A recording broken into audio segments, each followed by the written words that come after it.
Not really feeling it today. I just feel like with this truck, I just don't make any meaningful progress.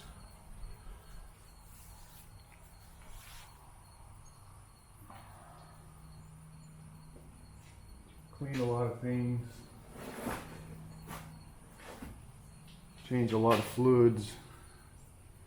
Fix a lot of things that were neglected for a long time. But this doesn't feel like I'm getting to the point of drivable.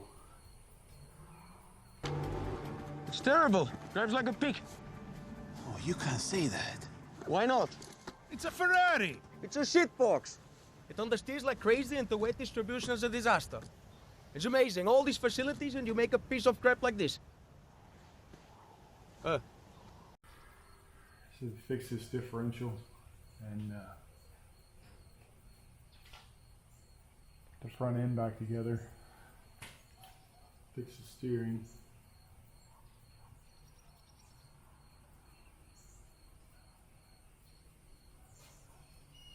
And try to move on to more exciting things.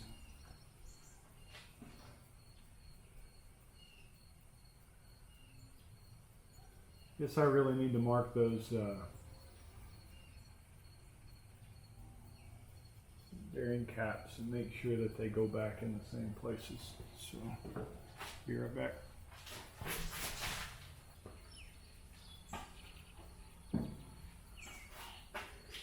You know, I've had several people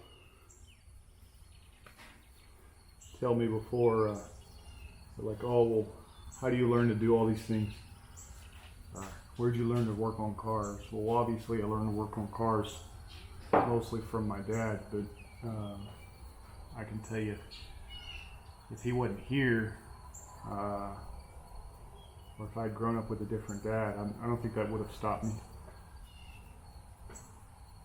Basically, like this, for example, I don't know how to do this. I've never been in it, but that doesn't stop me from figuring out the puzzle. You know, it's not rocket science. You got some bearings, some metals, some tolerances and gears. You can see what they do, but it's more just about the commitment to doing it than anything else. I don't know how I'm going to hit that.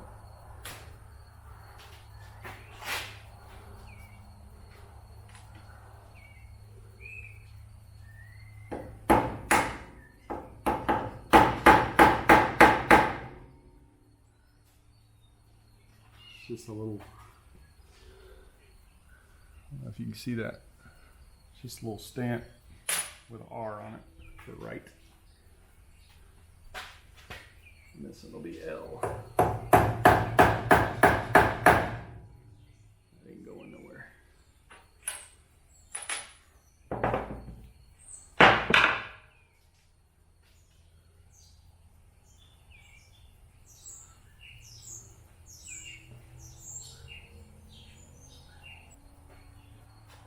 Some more tools. Bigger. 3/4. Kind of loose.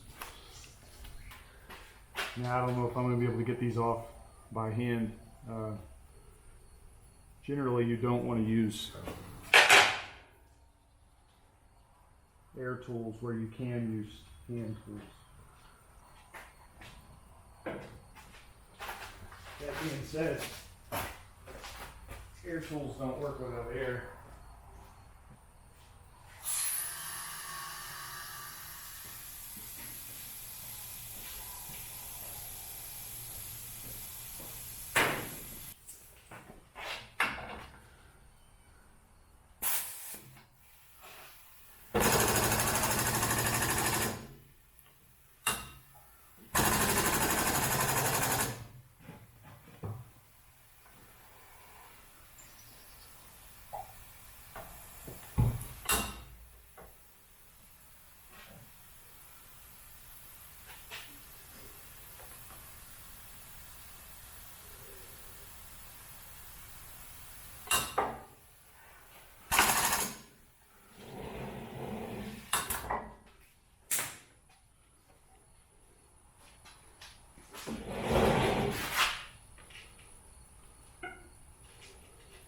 Don't really like the way that sits on there.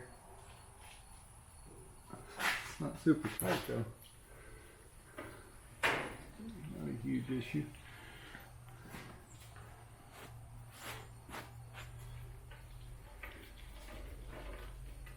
It's a big bolt.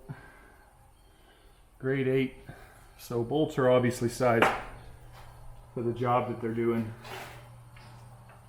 But beyond that, you have different grades of bolts. And you know, grade 8 is up there. It's the stronger bolts you can get. So you use it. You pay a little more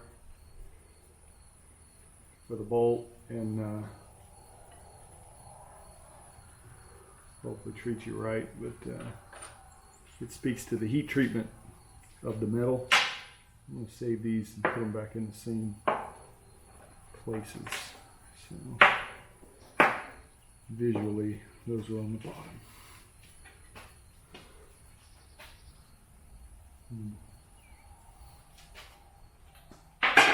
Need to, before I get too far along here, make me a clean place to work.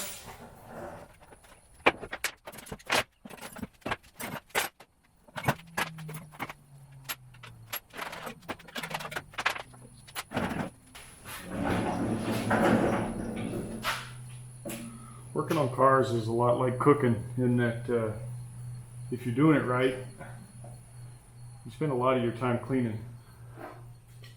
The fun stuff is just kind of in between.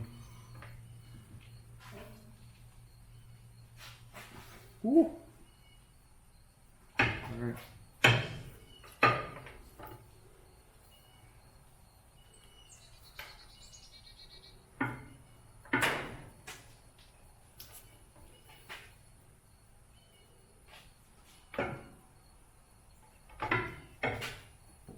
There we go.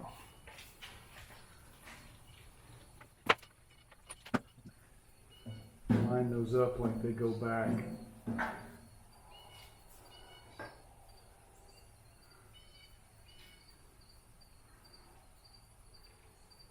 Little bearing in there. Looks like this is a roller bearing, so this wouldn't be the surface. Bearing the function on.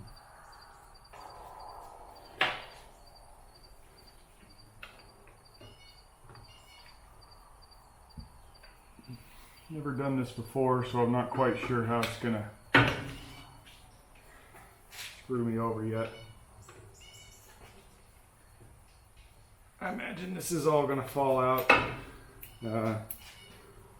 Probably gonna be really heavy, because it is kind of angled towards the ground here.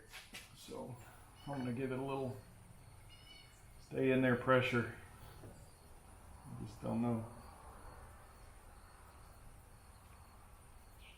This cap is going to come off easily. Doesn't feel like it's going to come out.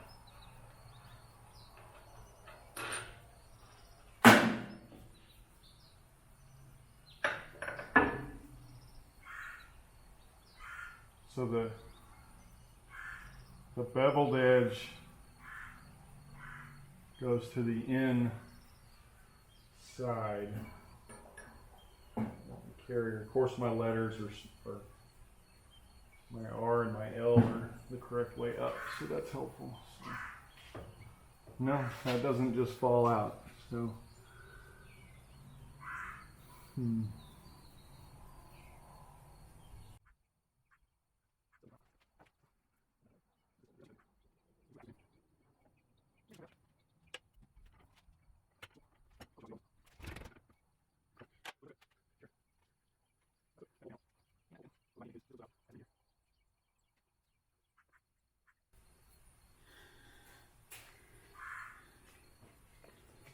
I'm going to edit this part out if it looks stupid.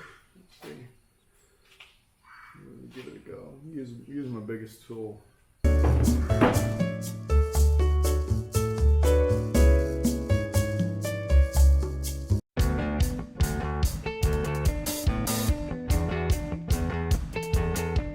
Hammers are such a basic tool that it may seem like they need no explanation, but it is important to know how to use one safely and effectively. You know, I saw a guy on YouTube and he had this big $250 case spreader for the Dana 44.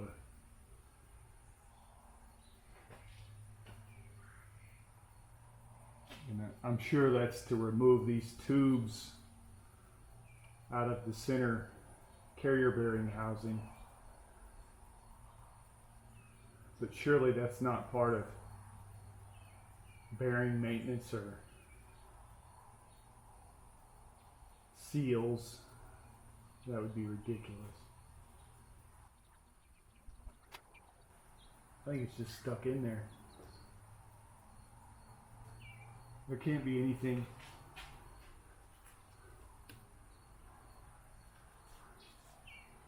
The only thing it could be is if these spider gears go past the bearing into the housing.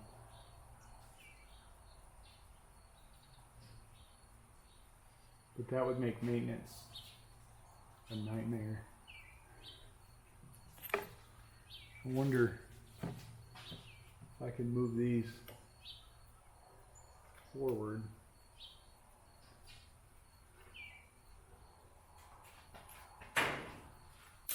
Yeah, a little bit.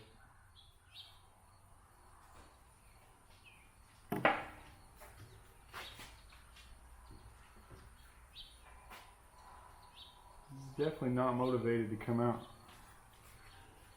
Here I was afraid of it falling out.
Guess it's time to go watch a video and come back.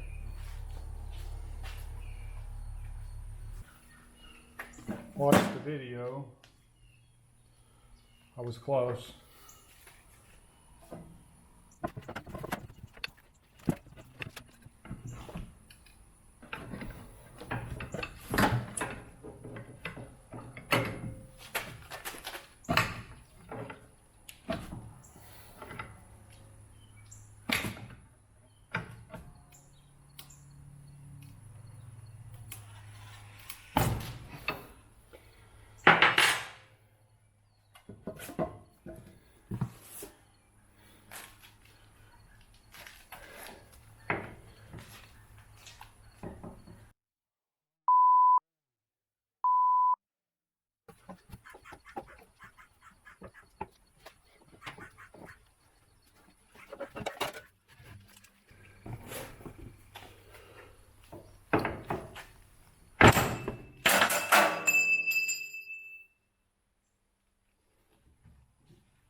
There it is. And I can see I probably got the wrong seals.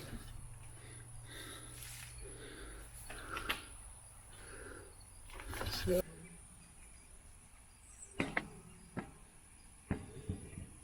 there's the seal.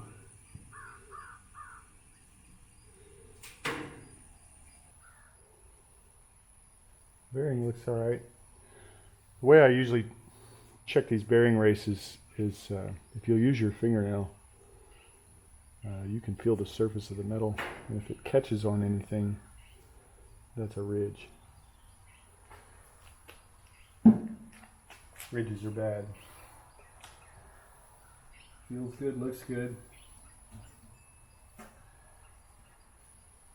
I don't even know what that is.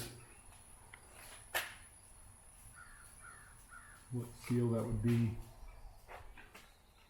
I even think it goes to this car. Thank you, AutoZone.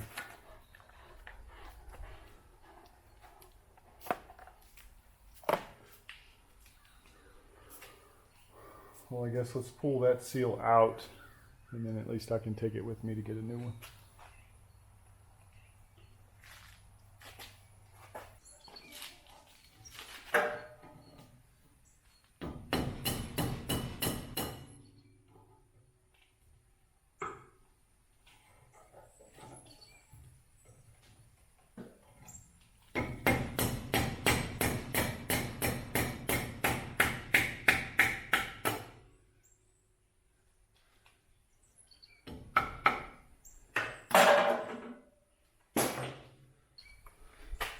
So that's definitely not the seal that I bought.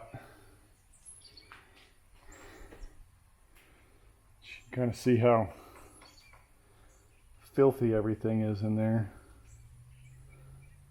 But as far as the seal itself, hard to say why it failed. Let's see, I'll get the other side. It's way in there. Sometimes you got to improvise. I'm going with the old push broom tool. There we go.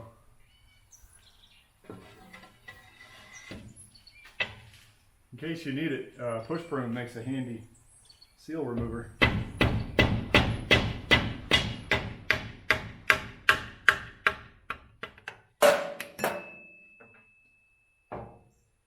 Just be sure to put it back together.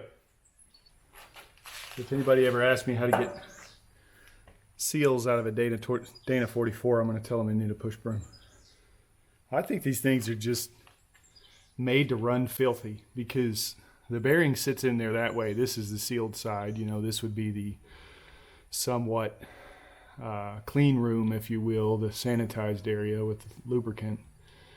And you can see on the other side, it's just designed for dirt to come up that tube and then just kind of build up there. It would take it a really, really long time to get that high. I mean, it's not anywhere near close to being that high now, and I know it hasn't been touched in 40 years, so not a dumb design, just dirty. I think that's going to be it for this morning. I'm out of parts, and that's kind of how I do business on this truck, is when I run out of parts, I take a break. So I'll go get the right bearings and come back, put them in, put this front end back together. I think I failed to mention on the last video that I've got new brakes in the rear.